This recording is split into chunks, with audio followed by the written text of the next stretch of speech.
வணக்கம். பாலும் தேனும் பாகும் பருப்பும் இவை நாளும் கலந்துனக்கு நான் தருவேன்.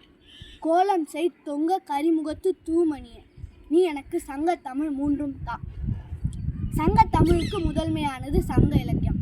இது 10 பாட்டு 8 தொகை ஆகும். 8 தொகையை பார்த்துவிட்டோம், 10 பாட்டை பார்ப்போம். ஆன்றோர் புகழ்ந்த அறிவினில் தெரிந்து சான்றோர் உரைத்த தந்தமிழ் பாடலே 10 பாட்டாகும்.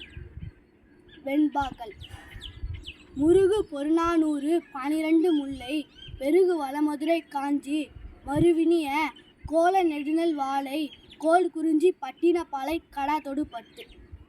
நூல்கள்: திருமுருகாற்றுப்படை, பொருநாற்றுப்படை, பெருமனாற்றுப்படை, சிறுபானாற்றுப்படை. முல்லைப்பாட்டு மதுரை காஞ்சி நெடுநல் வாடை. குறிஞ்சிப்பாட்டு பட்டினப்பாலை மலைபடு கடாம். நன்றி.